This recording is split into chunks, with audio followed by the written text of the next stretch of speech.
नेहा सुबह से उठकर अपने नित्य कर्म से निर्वित होकर अपना कमरा साफ करने के बाद जैसे ही किचन की तरफ गई, उसे वहां सुमित्रा जी, जो नेहा की सास है, दिखी, जिनका मुंह गुस्से में फूला हुआ था, जिसका कारण था नेहा का देर से सोकर उठना। दरअसल नेहा के 2 छोटे बच्चे हैं, जिनमें एक की आयु 3 वर्ष व दूसरे की आयु 4 महीने ही है। बच्चों के साथ देर तक जागने की वजह से उसे रोज ही उठने में देर हो जाया करती थी, जिसके कारण सुमित्रा जी का गुस्सा उसे समय समय पर झेलना ही पड़ता था। नेहा की शादी को 5 वर्ष हो चुके थे। सुमित्रा जी शुरू में कुछ कहती तो नहीं थी, पर अपने हाव भाव से वो हमेशा साबित कर देती थी कि नेहा अच्छी बहू नहीं है। नेहा की पीठ पीछे बुराई करना, रिश्तेदारों के सामने उसकी गलतियां बताना और उसे हर बात में बुरा बताना उसकी आदत में शुमार था। उन्हें लगता था नेहा बहुत चालाक लड़की है, जिसका सबसे बड़ा कारण था नेहा को उनके बेटे उदय के साथ लव मैरिज करना। नेहा और उदय ने कोर्ट मैरिज की थी, जिससे नेहा के घर वालों ने नहीं स्वीकार किया, पर उदय के घर वालों ने उन्हें घर में रहने की इजाज़त दी। वह समाज के नियमानुसार पूरे रीति रिवाज के साथ उनकी दोबारा शादी भी करवाई। आज भी बहुत सारी जगह पर बेटे की लव मैरिज को अपना लिया जाता है, पर बात बेटी के प्रेम विवाह की हो तो उसकी शादी के बाद उसे अपनाना तो दूर, बेटी से सारे रिश्ते भी खत्म कर लिए जाते हैं, जिसका फ़ायदा बहुत से लड़की के ससुराल वाले उठाते हैं। वो बेटे बहू को साथ तो रख लेते हैं, अपने बेटे को माफ़ भी कर देते हैं, पर बहू को दिल से कभी नहीं अपना पाते, या जब तक अपनाते हैं तब तक बहुत देर हो जाती है। नेहा और उदय के साथ भी यही हुआ। नेहा की फैमिली ने उससे सारे रिश्ते तोड़ लिए। उदय की फैमिली ने भी उन्हें अपना तो लिया, पर शादी के बाद फिर कभी उन्हें अपना नहीं समझा। नेहा उदय के परिवार में सबका दिल जीतने की कोशिश करने लगी, पर उसकी हर कोशिश बेकार जाती। कुछ समय बाद सुमित्रा जी के पति की बीमारी की वजह से मृत्यु हो गई, जिसका कारण भी सुमित्रा जी ने नेहा को ठहराया। अब वो नेहा से और ज़्यादा नफरत करने लगी थी। उनके पति शासकीय सेवा में थे, जिनका कुछ कार्यकाल शेष था। अंततः उनकी जगह अनुकंपा नियुक्ति के लिए सुमित्रा जी ने अपने छोटे बेटे को चुना, जिसकी पढ़ाई में बिल्कुल भी रुचि नहीं थी, तथा किसी तरह उसने 2-3 सालों में 10वीं 12वीं की परीक्षा पास की थी। वही उदय का दिमाग बिजनेस में था। उसका मानना भी हर युवा की तरह ही था कि यदि नौकरी ही करनी है तो शासकीय सेवा की जाए, या अपना खुद का व्यवसाय, चाहे वो छोटा ही क्यों ना हो, शुरुआत से की जाए। इस तरह दोनों भाई अपने काम में व्यस्त हो गए। छोटा भाई अपने पिता की जगह नौकरी करने लगा, वहीं उदय ने भी अपना व्यवसाय शुरू कर लिया। वहीं यहाँ घर में नेहा और सुमित्रा जी के बीच दूरियां बढ़ती ही जा रही थी। जहाँ सुमित्रा जी के व्यवहार में कोई फर्क नहीं आया, बल्कि अब वो नेहा को सामने से उल्टा सीधा बोलने लगी, उसे बात बात पर ताने देती। वही नेहा भी तंग आकर कभी कभी उनकी गलत बात का विरोध करने लगी थी, जिससे उनके बीच और दूरियां बढ़ गई। धीरे धीरे नेहा के 2 बच्चे हो गए। उनके आने से घर में रौनक हो गई। नेहा को लगा अब शायद सुमित्रा जी उसे माफ़ कर दे, लेकिन ऐसा नहीं हुआ। सुमित्रा जी चाहती थी कि नेहा उन्हें मान सम्मान दे, घर का सारा काम संभाले, उनकी मर्जी से सारे काम करे, उनसे पूछे बिना कुछ ना करे। वो उसे किसी भी तरह का हक नहीं देना चाहती थी।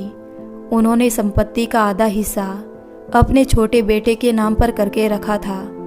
उदय और नेहा को बस वो अपने साथ रखना चाहती थी, जिसकी वजह उनका अपने बेटे से थोड़ा बहुत लगाव व उनके प्यारे 2 पोते थे, जिनमें से बड़े वाले पोते से उनका कुछ विशेष लगाव था। उन्हें उसमें उदय के पिताजी की छवि नजर आती थी। उन्हें लगता था कि उनके पति उसके रूप में वापस आ गए, और कुछ समाज का डर था। सुमित्रा जी नेहा की लाख बुराई कर ले, पर सच कब तक छुपता। धीरे धीरे उदय और नेहा ने समाज और रिश्तेदारों में अपने अच्छे व्यवहार से अपनी जगह बना ली थी।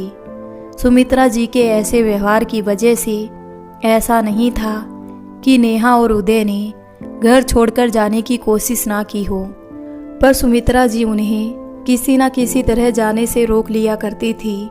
जब भी उदय ने नेहा और बच्चों को घर से ले जाने की बात की, सुमित्रा जी ने सभी परिवार रिश्तेदारों को इकट्ठा करके खूब तमाशा किया। वो ना तो उन्हें अपना रही थी, ना उन्हें अलग जाने दे रही थी। शुरू में तो नेहा ने उदय से शिकायत की, पर जब घर की कलह का असर उदय के काम पर व उसके स्वास्थ्य पर पड़ने लगा, तो नेहा ने सारी बातें अपने तक ही सीमित रखने का फैसला किया। उदय सब समझते थे, वो नेहा से बहुत प्रेम भी करते थे, पर वो परिवार की अहमियत भी समझते थे और जब तक उनके छोटे भाई की शादी ना हो जाए, वो सेटल ना हो जाए, वो अपने परिवार को छोड़कर नहीं जाना चाहते थे। उनका मानना था कि उनके पिता की मृत्यु के बाद अपनी माँ व भाई का ध्यान रखना उनका फर्ज है।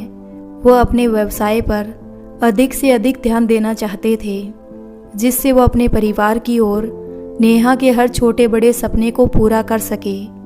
वो बहुत सुलझे हुए व्यक्ति थे, जो कभी भी किसी के दुख का कारण नहीं बनना चाहते थे। वो परिवार में सभी को खुश रखने की कोशिश करते, पर जिंदगी भी बरसात के मेंढक के समान हो गई थी, जहां दूसरे को पकड़ो तो पहला हाथ छुड़ाकर निकल जाता है। इस दुनिया में सबको एक साथ खुश रखना संभव नहीं है। धीरे धीरे समय निकलता गया। नेहा के देवर की शादी की बात शुरू हुई, रिश्तों की लाइन लग गई।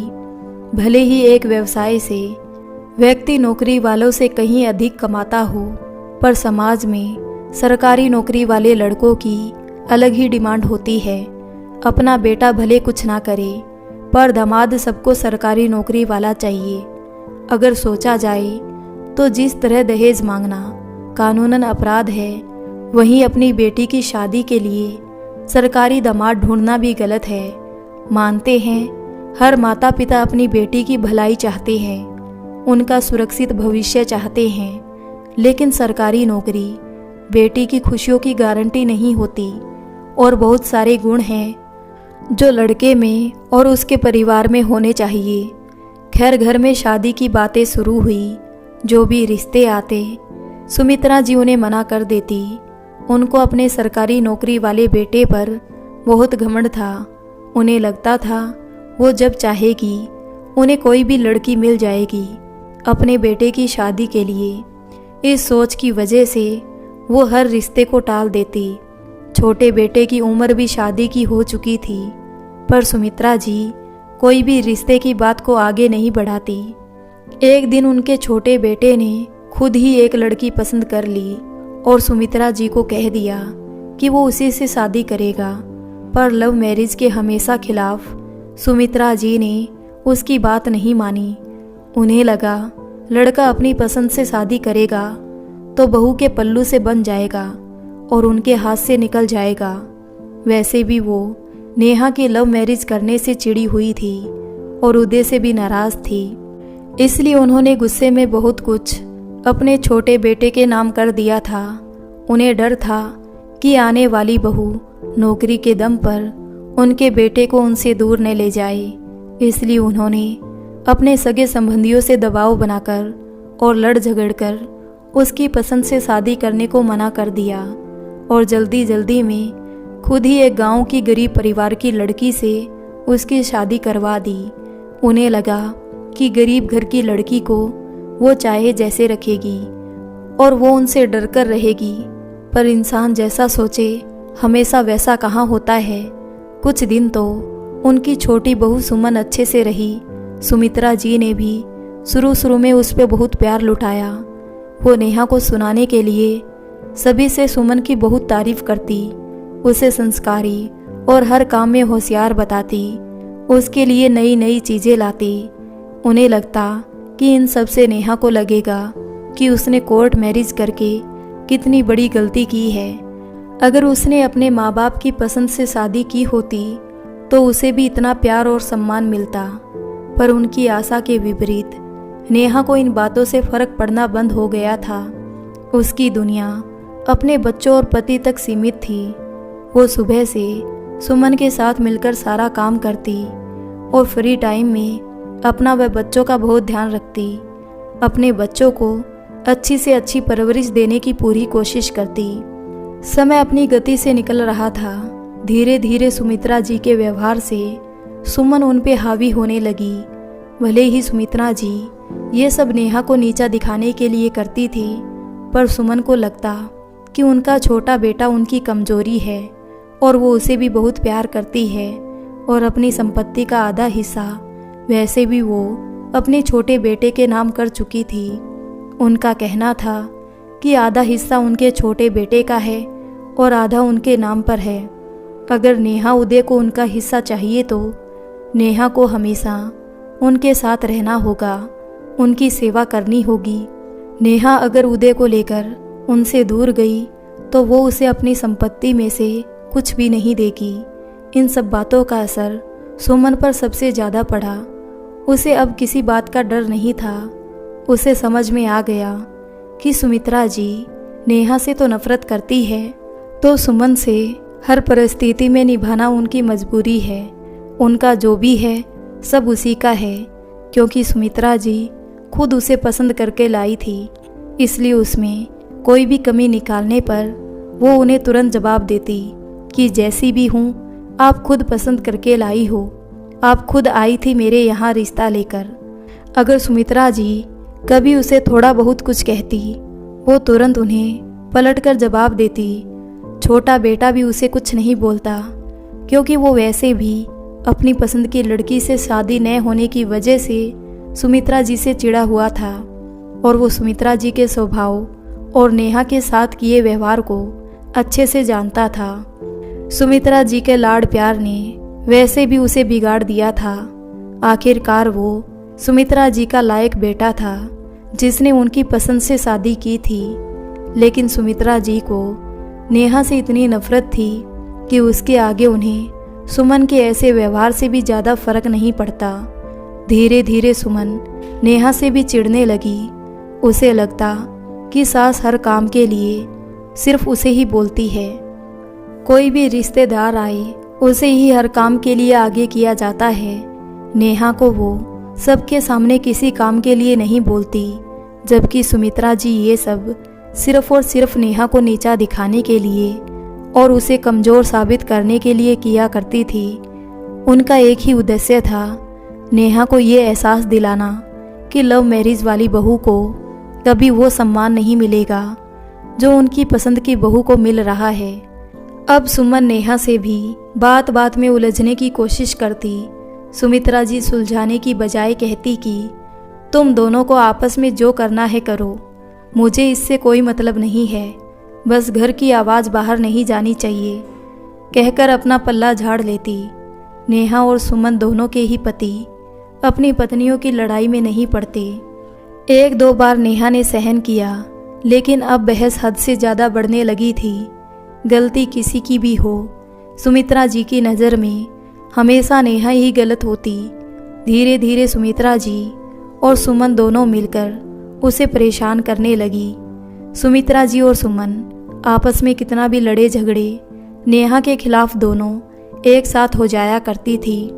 अब नेहा भी आखिर इंसान ही थी। हर बात की एक सीमा होती है। नेहा की सहन शक्ति की सीमा अब खत्म हो चुकी थी। अपनी सास की बातें ताने तो नेहा सहन कर लेती, क्योंकि उसे लगता कि सुमित्रा जी के भी अपने बेटे की शादी को लेकर कुछ अरमान होंगे जो उसकी लव मैरिज की वजह से टूट गए। साथ ही उदय के पिताजी की असमय मृत्यु से वो अकेली पड़ गई है, इसलिए वो अपना गुस्सा उस पर निकालती है। धीरे धीरे सब सही हो जाएगा, वो सुमित्रा जी का दिल जीत ही लेगी। लेकिन सुमन जब उससे झगड़ती, उसे उल्टा सीधा बोलती और सुमित्रा जी भी उसे समझाने की बजाय उसका साथ देती, तो उसने अपना फैसला किया कि वो अब अपने बच्चों और पति के साथ अलग रहेगी। वैसे भी उदय का कहना था कि जब उसका भाई सेटल हो जाएगा तभी वो परिवार से अलग होने का सोचेंगे। इस बार उदय ने भी कोई विरोध नहीं किया।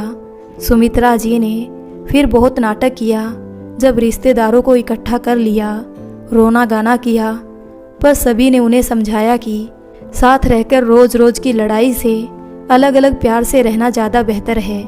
सुमित्रा जी की उन्हें रोकने की लाख कोशिशों के बाद भी उदय नेहा के साथ थोड़ी दूर पर फ्लैट लेकर रहने लगा। नेहा नई जगह आ गई। वो कभी अकेली नहीं रही थी। मायके में उसका भरा पूरा परिवार था और ससुराल में भी सुमित्रा जी ने कभी भी उसे और उदय को अकेला नहीं छोड़ा था। शुरू में उसे थोड़ी परेशानी हुई, पर धीरे धीरे वो अपनी गृहस्थी जमाने की कोशिश करने लगी। समय के साथ साथ वो सब सीख गई। अब उसे सुकून के कुछ पल नसीब हुए थे। जिंदगी के 8 साल सिर्फ और सिर्फ ताने सुनने में और नीचा दिखाने में गुजर गए थे। उसने बहुत कोशिश की थी सबका दिल जीतने की, सबको अपना बनाने की, लेकिन सुमित्रा जी ने उसकी बुराई कर करके सबकी नज़रों में उसे बुरी बहू साबित कर दिया था। झूठ अगर बार बार बोला जाए तो वो सच लगने लगता है। सभी रिश्तेदार और अड़ोसी पड़ोसी नेहा को घमंडी समझते थे। उन सभी की नज़रों में सुमित्रा जी ने उसे कमज़ोर और चालाक साबित कर दिया था। अपनी नई गृहस्थी और नई जगह पर नेहा को कोई नीचा दिखाने वाला नहीं था। उसे लोगों की नज़रों में गिराने वाला नहीं था। वो जल्द ही वहाँ सभी से घुल मिल गई।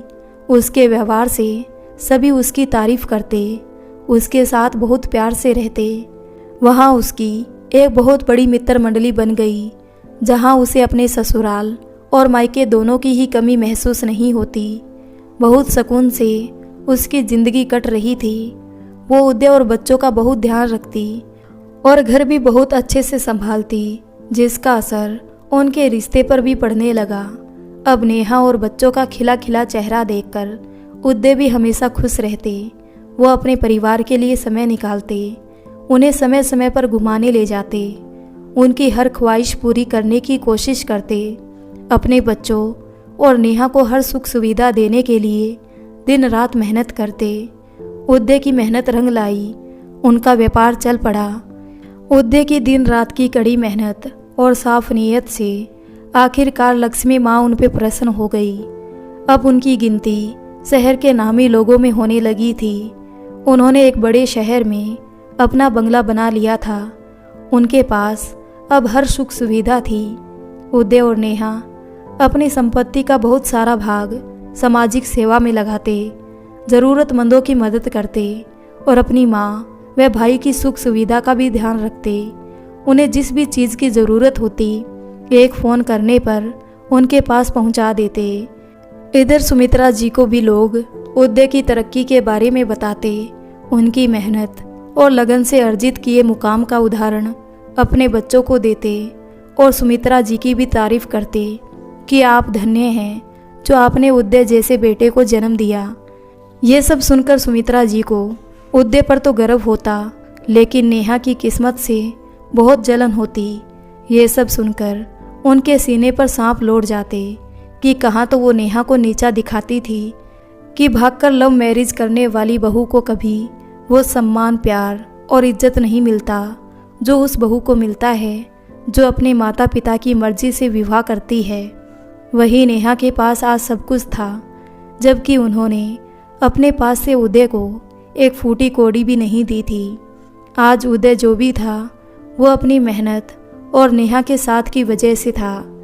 नेहा ने हर अच्छे बुरे समय में उसका साथ दिया, उसे संबल दिया, उसकी हिम्मत बढ़ाई। समय की एक सबसे बड़ी खासियत है कि वो अच्छा हो या बुरा हो, बदलता ज़रूर है। इंसान की नीयत अच्छी हो तो उसका नसीब कभी बुरा हो ही नहीं सकता। आज नेहा और उदय के पास सब कुछ था। लक्ष्मी माँ जब इंसान पर प्रसन्न हो तो इंसान के आधे दुख दर्द तो वैसे ही कम हो जाते हैं। जो लोग मुश्किल वक्त में नज़र नहीं आते, समय बदलने पर ढूंढ ढूंढ कर रिश्तेदारी निकालते हैं और अपनापन जताने आते हैं। ऐसे ही उदय और नेहा के घर सभी दोस्तों रिश्तेदारों का आना जाना लगा ही रहता। उदय और नेहा बहुत खुश थे। ज़रूरतमंदों की मदद करके उन्हें बहुत सुकून मिलता, पर कभी कभी वो दोनों उदास हो जाते। दरअसल नेहा और उदय की बहुत इच्छा थी कि भगवान उन्हें एक बेटी ज़रूर दे, पर उनकी ये इच्छा अधूरी रह गई। जब नेहा को दूसरी बार बेटा हुआ तो वो बहुत रोई। उसकी ख्वाहिश अधूरी रह गई, पर इससे ज़्यादा दुख उसे इस बात का था कि वो उद्दे की ख्वाहिश पूरी नहीं कर पाई। उद्दे उसे समझाया करते, जो भगवान की मर्जी हो वही होता है, बेटा हो या बेटी। हम बहुत खुश नसीब हैं कि भगवान ने हमें माता पिता बनने का सौभाग्य दिया। हम अपनी बहुओं को बेटी बनाकर रखेंगे। ये सुनकर नेहा के चेहरे पर एक प्यारी सी मुस्कान आ जाती। उसे उद्दे की हर परिस्थिति में संतुष्ट रहने की आदत पर बहुत गर्व होता और वो खुद को बहुत खुश नसीब समझती कि उसका उद्दे से शादी करने का फैसला उसकी ज़िंदगी का सबसे अच्छा फैसला था। कभी कभी उद्दे को अपनी फैमिली की बहुत याद आती तो नेहा उसकी माँ से मिलने भेज देती। उद्दे जब भी सुमित्रा जी और अपने भाई से मिलने जाते, सुमित्रा जी उन्हें हर तरह से अपने परिवार सहित घर वापस आने का दबाव बनाती। जब उद्दे उन्हें समझाते कि साथ रहकर भी आप खुश नहीं रहोगी माँ, ना आप मेरी लव मैरिज वाली बात को स्वीकारोगे, ना नेहा को अपनी बहू के रूप में स्वीकारोगे, इसलिए अलग रहने में ही भलाई है। वो तो उन्हें तरह तरह की दलीलें देती कि लोग कहेंगे कि पैसा आया तो अपनी माँ और भाई से मुंह फेर लिया। उन्हें लालच देती कि तुम इस घर के बड़े बेटे हो, मेरे बाद मेरे नाम जो भी है सब कुछ तुम्हारा ही है। तुम यहाँ रहो या वहाँ मिलकर रहो, तुम यहाँ नहीं रह सकते तो हम सभी भी तुम्हारे साथ वहीं चलते हैं, सब एक साथ मिलकर रहेंगे। लेकिन उदय को अब इन बातों से कोई फर्क नहीं पड़ता। उसकी आंखों में नेहा का आंसू से भरा चेहरा घूम जाता। जब सुमित्रा जी के दिन भर तानों और लड़ाई से परेशान होकर वो रात रात भर रोया करती थी, मानसिक रूप से प्रताड़ित होने की वजह से वो बीमार सी रहने लगी थी।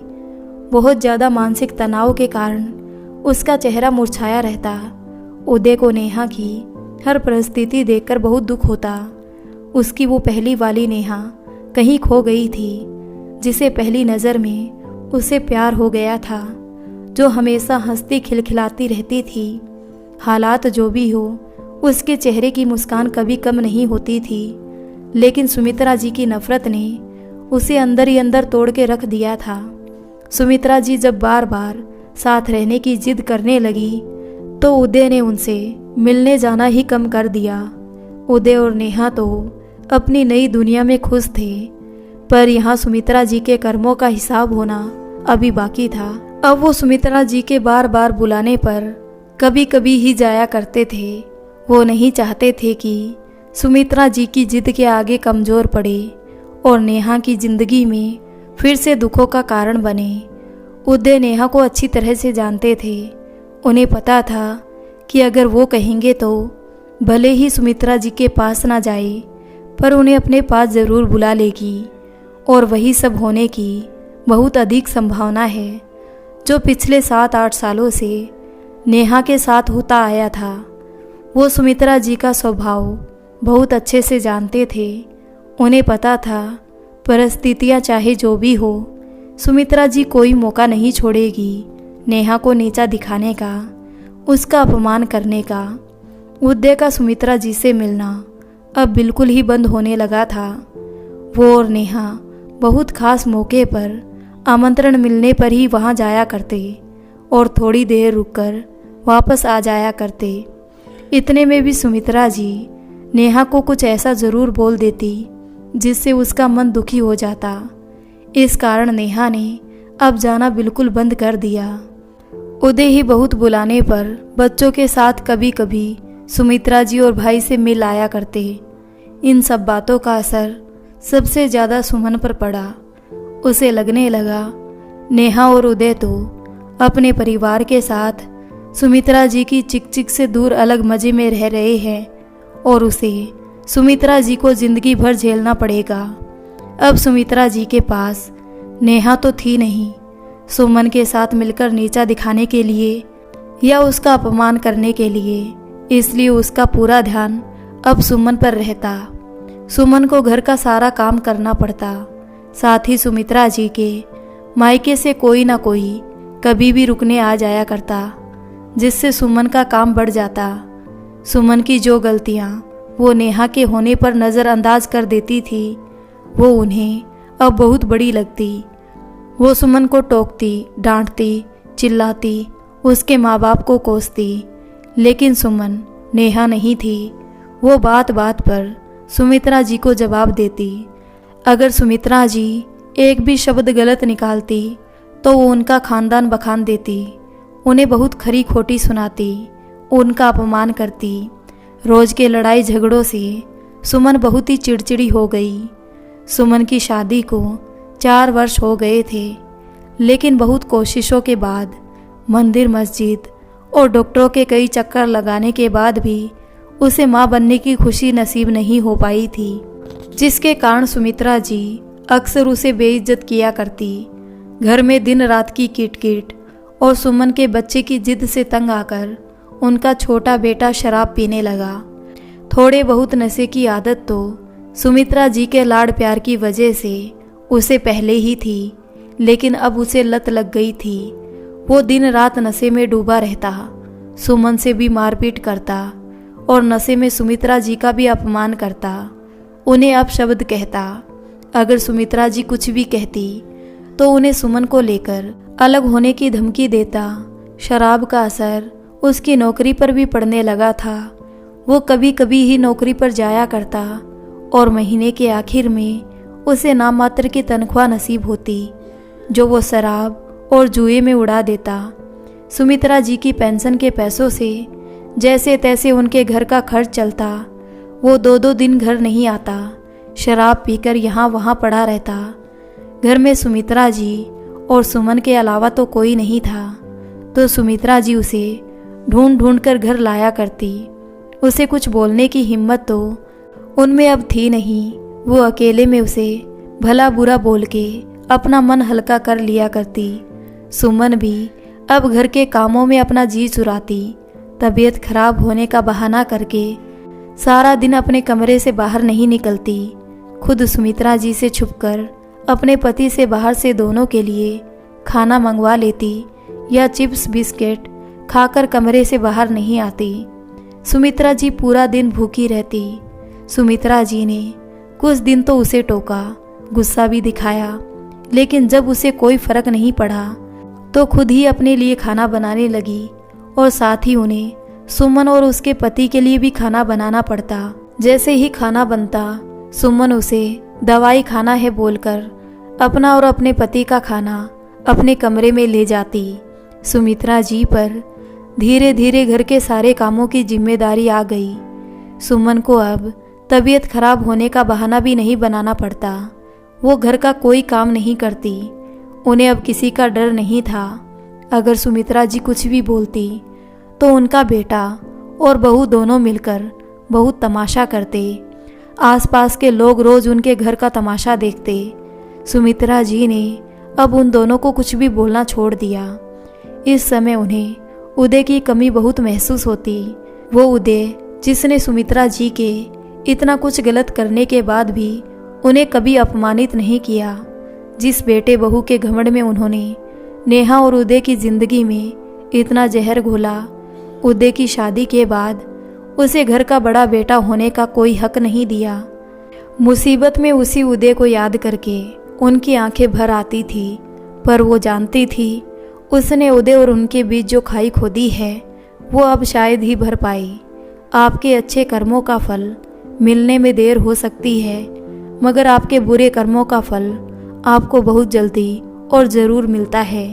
इसलिए सोच समझ के सावधानी पूर्वक अपने कर्मों का चयन करना चाहिए। सुमन अब घर की मालकिन बन के रहती और सुमित्रा जी की हैसियत अपने ही घर में एक नौकरानी जैसी हो गई। वो सारे दिन घर का काम करती। उनका छोटा बेटा कभी ड्यूटी पर तो कभी दोस्तों के साथ जुआ खेलने और शराब पीने में व्यस्त रहता, और सुमन दिन भर आराम से टीवी देखने में या घूमने फिरने में अपना समय व्यतीत करती। उसके शौक के लिए पैसे भी सुमित्रा जी अपनी पेंशन में से देती। सुमित्रा जी अक्सर सुमन और अपने छोटे बेटे से सांस लेने में तकलीफ की शिकायत करती, पर वो दोनों ही उनकी बात अनसुना करके निकल जाते। धीरे धीरे उनकी पूरी सेविंग सुमन और उसके पति ने मिलकर उड़ा दी। घर का खर्च भी अब बड़ी मुश्किलों से चल पाता। जिस पेंशन के पैसों का सुमित्रा जी को घमंड था कि उदय की थोड़ी सी कमाई है और वो अपनी पेंशन से घर खर्च चलाकर नेहा को हमेशा अपना गुलाम बनाकर रखेगी, उसी पेंशन का छोटा सा भाग भी अब उनके पास नहीं बचता। एक दिन वो बाजार से कुछ सामान लेकर घर आ रही थी तो तेज धूप की वजह से उन्हें चक्कर आ गया और वो गिरते गिरते बची। उनका सारा सामान बिखर गया। उनका फ़ोन हाथ से छूटकर गिर गया और वहीं टूट गया। उन्होंने जैसे तैसे खुद को संभाला और अपना सामान और टूटा फ़ोन, जो अभी किसी काम का नहीं था, लेकर घर आ गई।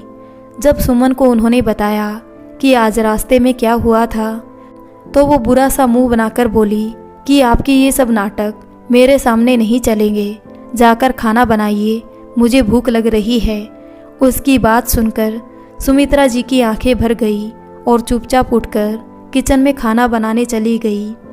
एक दिन सुमित्रा जी सुबह से ही किचन में लगी हुई थी, क्योंकि सुमन के मायके में उसके छोटे भाई की शादी थी और उसके बड़े भैया उसे लेने आए थे। सुमन ने अपना और अपने पति का सामान पैक किया और अपने भाई के साथ अपने पति को लेकर मायके निकल गई। सुमन ने सुमित्रा जी को पूछना या बताना भी जरूरी नहीं समझा। बेटा तो वैसे भी नशे में था, वो भी गिरता पड़ता चुपचाप जाकर ऑटो में बैठ गया। सुमन के भाई ने लिहाज में जाते जाते बस इतना कहा कि आइएगा आप भी, और नमस्ते करके चलता बना। उनके जाने के बाद सुमित्रा जी आकर घर में चारों तरफ हुआ फैलाना समेटने लगी और सब काम से निर्वित होकर जैसे ही अपने कमरे में आराम करने आई, उनकी आंखों से आंसुओं का सैलाब निकल पड़ा। अब उनका स्वास्थ्य भी उनका साथ छोड़ने लगा था। वो अक्सर बीमार रहा करती थी, पर उनसे पूछने वाला कोई नहीं था। रिश्तेदारों ने भी उनके अकड़ स्वभाव की वजह से उनसे मतलब रखना बंद कर दिया था। जब भी कोई नाते रिश्तेदार या परिवार के लोग उन्हें समझाते कि आप उदय और नेहा के साथ गलत कर रहे हो, बच्चों की गलती को माफ़ करके उन्हें एक मौका और दो और सब कुछ अपने छोटे बेटे के नाम मत करो या दोनों के लिए बराबर करो या सब अपने जीते जी अपने ही नाम पर रहने दो, तो वो किसी की एक ना सुनती। वो नफ़रत में इतनी अंधी हो चुकी थी कि उन्हें सही गलत कुछ समझ में नहीं आता। उनका उद्देश्य सिर्फ और सिर्फ नेहा और उदय को उनकी लव मैरिज करने की सज़ा देना था। कहाँ सबको अपनी एक आवाज़ से डरा देने वाली सुमित्रा जी की दशा आज ऐसी हो गई थी कि वो अपने ही घर में बिल्कुल अकेली और लाचार रह गई थी, जहाँ नेहा और उदय उनसे पूछे बिना एक कदम बाहर नहीं निकालते थे। आज सुमन बिना उन्हें कुछ भी बताए उनकी आंखों के सामने अपने पति के साथ निकल गई। उन्हें ये भी नहीं पता था कि वो कब तक आएगी। उनका एटीएम कार्ड भी उनके छोटे बेटे के पास था, जो उन्होंने उसे घर खर्च के लिए कुछ पैसे निकालने देने के लिए दिया था। धीरे धीरे सुमन को गए 15-20 दिन निकल गए।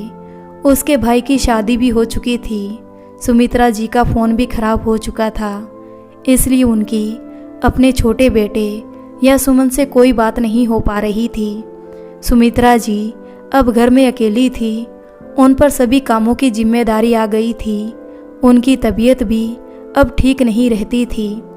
एक दिन वो सुबह से उठकर घर के कामों में लगी थी, तभी उन्हें सांस लेने में थोड़ी तकलीफ महसूस हुई। उन्हें चक्कर जैसे आ रहे थे, तो उन्होंने पड़ोस के शर्मा जी के बच्चे को बुलाकर पास के मेडिकल से दवाई लेने भेज दिया। जब वो अपने लिए खाना बना रही थी, तभी अचानक उनके सीने में असहनीय दर्द हुआ। उन्हें सांस लेने में भी तकलीफ हो रही थी। वो वहीं चक्कर खाकर गिर गई और बेहोश हो पड़ी। इसी बीच वो बच्चा दवाई लेकर आया। उसने उनकी ऐसी हालत देखी तो तुरंत उन्हें उठाने की कोशिश की, पानी के छींटे मारे। जब सुमित्रा जी पर कोई फर्क नहीं पड़ा तो वो अपने माता पिता को बुलाकर ले आया। उसके पिताजी के पास उनके छोटे बेटे का नंबर था। उसने उसे फ़ोन किया तो फ़ोन सुमन ने उठाया। उन्होंने जैसे ही सुमित्रा जी की तबीयत के बारे में बताया तो उसने आवाज़ ठीक से नहीं आ रही कहकर फ़ोन रख दिया। वो समझ गए कि सुमन झूठ बोल रही थी, क्योंकि फ़ोन काटने से पहले उन्होंने सुमन को अपने पति के पूछने पर कि किसका फ़ोन था बोलते हुए सुना कि बुढ़िया बीमारी का नाटक कर रही है। उन्होंने जल्दी से उदय को फ़ोन लगाया। उदय उस समय शहर से बाहर अपने बिजनेस के सिलसिले में गए हुए थे। उन्होंने शर्मा जी को तुरंत माँ को वहाँ के सबसे बड़े अस्पताल, जो कि उनके एक दोस्त का ही था, वहाँ लेकर जाने का आग्रह किया और जल्दी से जल्दी उन्हें अपने आने का आश्वासन दिया। उदय जानते थे कि किसी भी हालत में उन्हें वहाँ पहुँचने में कम से कम 2-3 घंटे अवश्य ही लगेंगे। तो उन्होंने नेहा को फ़ोन करके माँ की तबीयत के बारे में बताया और नेहा को तुरंत अस्पताल पहुँचने के लिए कहा। नेहा ने उदय से शर्मा जी का नंबर लिया और बच्चों को रानी दीदी, जो उसके घर के कामों में उसकी हेल्प किया करती थी, उसके पास छोड़कर तुरंत अस्पताल के लिए निकल गई। जब वो अस्पताल पहुंची तो शर्मा जी वहीं गेट के पास ही मिल गए। नेहा ने उन्हें नमस्ते किया और उनके साथ मिलकर अस्पताल की सारी फॉर्मेलिटी पूरी करके सुमित्रा जी को वहां भर्ती करवाया। शर्मा जी का बहुत आभार व्यक्त कर उन्हें घर वापस भेज दिया। अब अस्पताल में सिर्फ नेहा और सुमित्रा जी ही थी। डॉक्टर ने उनके बहुत सारे टेस्ट किए और बताया कि सुमित्रा जी की दोनों किडनियां खराब हो चुकी है। अगर तुरंत उनका ऑपरेशन करके किडनी नहीं बदली गई तो उनका बचना मुश्किल है। इतना सुनकर नेहा बहुत घबरा गई। उसकी आंखों से आंसू बहने लगे। उसने उदय को तुरंत फ़ोन करके जल्दी आने को कहा। सुमित्रा जी की किडनी वाली बात नेहा ने छुपा ली। वो नहीं चाहती थी उदय घबरा जाए। उसने उनके आने पर ही उन्हें सब बताने का फैसला किया। नेहा ने अपने देवर और देवरानी को भी फ़ोन किया, पर उन दोनों में से किसी ने भी उसके फ़ोन का जवाब नहीं दिया। तभी नर्स ने आकर नेहा को बताया कि सुमित्रा जी की हालत बहुत गंभीर है। उन्हें 1-2 दिन में जल्द से जल्द किडनी डोनर की व्यवस्था करनी पड़ेगी। नेहा को कुछ समझ में नहीं आ रहा था। वो सुमित्रा जी के साथ बिल्कुल अकेली पड़ गई थी। उसने एक बार फिर सुमन को फ़ोन किया। इस बार सुमन ने उसका फ़ोन उठा लिया। जब नेहा ने सुमन को सुमित्रा जी की हालत के बारे में बताया तो पहले तो घबरा गई कि कहीं उनकी बीमारी की वजह लोग उसे ना समझे कि उसने उनका ठीक से ध्यान नहीं रखा होगा। ना ही इतने दिनों में एक बार भी उनसे बात करने की कोशिश की। हम जल्दी ही आते हैं कहकर फ़ोन काट दिया। फ़ोन रखकर नेहा बैठी ही थी कि उसे सामने से उदय दिखाई दिए। उन्हें देखकर नेहा फूट फूट कर रो पड़ी। उदय के बिना नेहा आज बिल्कुल अकेली पड़ गई थी और सुमित्रा जी की ऐसी हालत को देखकर भी उसे बहुत दुख हो रहा था।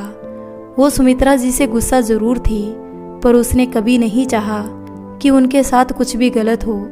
उदय समझ गया कि कोई गंभीर बात है। उसने नेहा से पूछा तो उसने उन्हें सब बता दिया। सुमित्रा जी की रिपोर्ट देखकर उदय की आंखों में भी आंसू बह निकले, क्योंकि सुमन का मायका पास ही था। सुमन और उसका पति भी अस्पताल पहुंच गए। सुमन को डर था कि कहीं सुमित्रा जी ने उदय का हक छीनकर जो कुछ भी उसके पति के लिए किया है उसके बदले में कहीं वो उससे या उसके पति से किडनी ना मांग ले। उसने सुमित्रा जी को दूर से देखा और मेरी तबीयत ठीक नहीं लग रही, मैं घर जाकर दवाई खाकर थोड़ा आराम करके आती हूँ कहकर चलती बनी। उसका पति भी सुमन को छोड़कर आता हूँ बोलकर उसके साथ ही हो लिया। अब अस्पताल में सिर्फ उदय, नेहा और सुमित्रा जी ही थे। तभी उदय ने नेहा को कहा कि तुम माँ का ध्यान रखो, मैं अभी आता हूँ। इतना कहकर वो तेजी से निकल गया और सीधा डॉक्टर के कैबिन में पहुँचे। उसने कहा कि इंसान एक किडनी के साथ भी जीवित रह सकता है। अगर डोनर नहीं मिल रहा है तो वो अपनी किडनी अपनी माँ को देने के लिए तैयार है। आप जल्दी से सारे टेस्ट कर लीजिए। उदय को तेजी से निकलता देख नेहा घबरा गई कि उसे अचानक ऐसा क्या हो गया, तो वो भी उसके पीछे पीछे आ गई थी। उसने उदय और डॉक्टर की सारी बातें सुन ली। वो अंदर आकर उदय के सामने खड़ी हो गई और पूरी दृढ़ता से बोली कि आप माँ को किडनी नहीं देंगे। उदय घबरा गया। उसे लगा कि नेहा के साथ उसकी माँ ने जो भी किया, इस कारण शायद वो उसे किडनी देने से मना कर रही है। लेकिन नेहा आगे बोली कि अगर किडनी देनी ही है, वो सुमित्रा जी को अपनी किडनी देगी, क्योंकि एक तो वो उदय को बहुत प्यार करती थी, दूसरा उदय को अपने व्यवसाय के कारण हमेशा भाग दौड़ करनी पड़ती है। कई दिनों तक घर से बाहर रहना पड़ता है। नेहा को, बच्चों को और अपने व्यवसाय सबको संभालना पड़ता है। इसलिए वो नहीं चाहती कि उदय के स्वास्थ्य पर जरा भी फर्क पड़े। भले इंसान एक किडनी के सहारे जीवित रह ले, लेकिन भगवान के बनाए शरीर में छेड़छाड़ करने के दुष्परिणाम तो होते ही हैं। उदय ने पहले तो साफ मना कर दिया, पर नेहा के बहुत समझाने पर, अपने प्यार का वास्ता देने पर अपनी कसम दे दी तो उदय भारी मन से मान गए। उदय बिल्कुल नहीं चाहते थे नेहा को जरा सी भी तकलीफ हो, पर वो उसकी जिद के आगे मजबूर थे। वो जानते थे अगर उसने ठान लिया है तो वो अब किसी की भी नहीं सुनेगी। उदय और नेहा ने जल्दी जल्दी हॉस्पिटल की सभी औपचारिकताएं पूरी की। इत्तेफाक से नेहा की किडनी सुमित्रा जी से मैच हो गई। सब कुछ ठीक था। बस 1-2 दिन में उसकी किडनी सुमित्रा जी को लगनी थी। यहाँ सुमन और सुमित्रा जी का लाडला बेटा अपना मुंह छुपाकर बैठे थे। सुमन अपनी बीमारी का बहाना करके दोबारा सुमित्रा जी से मिलने ही नहीं गई, और उसका पति भी जरूरी काम का बहाना बनाकर शहर से बाहर चला गया। आखिर वो दिन भी आ गया जब ऑपरेशन होना था। उदय बहुत घबराए हुए थे। आखिर आज उनकी ज़िंदगी के 2 सबसे अहम लोगों की ज़िंदगी का सवाल था। एक तरफ उनकी माँ थी जो मौत की कगार पर खड़ी थी, दूसरी ओर उनकी पत्नी थी जो उनकी माँ की ज़िंदगी बचाने के लिए अपनी ज़िंदगी दांव पर लगा रही थी। उनकी आंखों से बार बार आंसुओं की धारा बह रही थी। वो सुबह से पता नहीं कितनी बार अपनी माँ का हाथ पकड़कर रो चुके थे, और नेहा को सीने से लगाकर तो उनके आंसुओं का बांध ही टूट गया। उदय की ऐसी हालत देखकर नेहा की आंखों से भी विरल आंसुओं की धारा बह रही थी। उसने बड़ी मुश्किल से खुद को और उदय को संभाला। सुमित्रा जी और नेहा को ऑपरेशन के लिए ले जाया गया। बाहर उदय का दिल बहुत जोर जोर से धड़क रहा था। वो भगवान से लगातार एक ही प्रार्थना कर रहा था कि सब अच्छे से हो जाए। कुछ घंटों के बाद डॉक्टर ऑपरेशन रूम से बाहर आए। उदय को बताया कि ऑपरेशन सफल हुआ। सुमित्रा जी और नेहा दोनों ठीक है। कुछ ही देर में उन्हें रूम में शिफ्ट कर दिया जाएगा, फिर आप उनसे मिल सकते हैं। उदय ने डॉक्टर को धन्यवाद किया और उनका सिर भगवान के आगे झुक गया। सुमित्रा जी और नेहा को रूम में शिफ्ट कर दिया गया। उनसे मिलने वालों का जमावाड़ा लगा हुआ था, लेकिन सुमन और उसके पति का कोई अता पता नहीं था। अपने पिता की मिली नौकरी के घमंड में उन्होंने सभी से मतलब रखना छोड़ दिया था। ऑपरेशन हुए 4-5 दिन गुजर गए, पर वो दोनों सुमित्रा जी से मिलने भी नहीं आए। उन्हें लगता था उन्हें अब किसी की ज़रूरत नहीं है, और अब तो सुमन सुमित्रा जी के साथ रहना ही नहीं चाहती थी। वो मन ही मन सोच रही थी कि नेहा और उदय उन्हें अपने साथ ही ले जाए तो उसे उनसे छुटकारा मिले। सुमित्रा जी की हालत में पहले से काफ़ी ज़्यादा सुधार था। नेहा भी अब धीरे धीरे थोड़ी स्वस्थ हो रही थी। सुमित्रा जी और नेहा से जो भी मिलने आ रहा था वो उनसे नेहा की बुरी बुरी प्रशंसा कर रहे थे। उदय तो फिर भी उनके बेटे हैं, लेकिन एक बहू होकर इतना अपमान सहने के बाद नेहा जो उनके लिए किया वो वाकई सराहनीय था। सभी के जाने के बाद सुमित्रा जी ने नेहा की ओर देखा और उनकी आंखों से आंसू लुढ़क गए। उन्होंने उसके सामने अपने दोनों हाथ जोड़ लिए और इतना ही कह पाई, हो सके तो मुझे माफ़ कर दो बेटी, मैंने तुम्हारे साथ बहुत गलत किया। मेरी जान बचाने के लिए तुम्हें अपने जीवन को दांव पर नहीं लगाना चाहिए था। मर जाने देती, मुझे मेरे कर्मों की सज़ा मिल जाती। तुम्हारा एहसान मैं कभी नहीं चुका पाऊंगी। नेहा उनके गले से लग गई और इतना ही बोल पाई, ऐसा मत कहिए, आप मेरी माँ हैं और बच्चे माँ पर एहसान नहीं करते। मैंने सिर्फ अपना फ़र्ज़ निभाया है। अब आप जल्दी से बिल्कुल ठीक हो जाइए और घर चलिए, बच्चे आपका इंतज़ार कर रहे हैं। उदय वहीं खड़े अपनी पत्नी और माँ को देख रहे थे। आज उन्हें अपनी पसंद पर गर्व हो रहा था। सुमित्रा जी उन्हें भी पास बुलाया और उनसे हाथ जोड़कर माफ़ी मांगी। उदय अपनी माँ के गले लग गए। नेहा से उनकी शादी के बाद बहुत सालों में पहली बार उसकी माँ ने उनके सिर पर प्यार से हाथ रखा था। सुमन और उसका पति भी वहाँ आ गए। सुमित्रा जी का हालचाल जानने के बाद सुमन ने सुमित्रा जी को कहा कि अब आप अपने बड़े बेटे बहू के पास रहिए। हमने तो बहुत किया आपका, अब आप उन्हें भी सेवा का मौका दीजिए, उनका भी कुछ फ़र्ज है। सुमित्रा जी अपने छोटे बेटे की ओर देखा। वो भी अपनी पत्नी को मौन स्वीकृति दे रहा था। वो उस समय कुछ नहीं बोली और वो दोनों सबसे विदा लेकर वापस चले गई। 1-2 दिन में उनकी हॉस्पिटल से छुट्टी हो गई। उन्होंने उदय को कहा कि घर का आधा हिस्सा अभी भी उनके नाम पर है और उन्हें वहाँ से कोई नहीं निकाल सकता, इसलिए वो उन्हें वहीं छोड़ दे। लेकिन उदय और नेहा नहीं माने। उनकी हालत अभी नाजुक थी और वो उन्हें ऐसी हालत में बिल्कुल भी अकेला नहीं छोड़ना चाहते थे। नेहा भी अभी ठीक नहीं हुई थी। उसके बहुत जिद करने पर वो बहुत भारी मन से उसके साथ जाने को तैयार हो गई। उनकी हालत भी अभी ऐसी नहीं थी कि वो अपना ध्यान खुद रख सके। उन्हें अपने किए पर बहुत शर्मिंदगी थी। उन्हीं की हरकतों ने नेहा और उदय को अपना घर छोड़कर किराए के घर में रहने के लिए मजबूर किया था। उदय नेहा और सुमित्रा जी को लेकर घर आ गए। उदय नेहा और अपनी माँ का और साथ में अपने बच्चों का भी बहुत ध्यान रखते। उनकी मदद के लिए उन्होंने बहुत सारे लोगों को लगा दिया।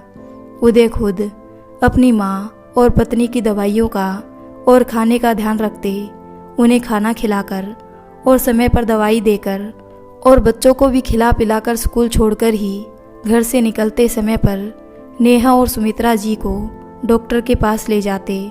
उदय के प्यार और देखभाल से वो दोनों जल्दी ही बिल्कुल ठीक हो गई। सुमित्रा जी और नेहा बहुत घुल मिल गए थे। वो दोनों साथ में बच्चों को लेकर घूमने जाया करती और खूब बातें करती। सुमित्रा जी भी बच्चों को बहुत प्यार देती, उनके साथ खुद भी बच्ची बन जाती और बहुत खुश रहती। बच्चों के साथ उनका बहुत मन लगता। नेहा और उदय भी उनका बहुत मान सम्मान करते, पर कभी कभी अपने व्यवहार को याद करके वो आत्मग्लानि से भर जाती। नेहा के निश्चल प्रेम को देखकर उनका दिल भर आता। सब नज़रिए का खेल होता है।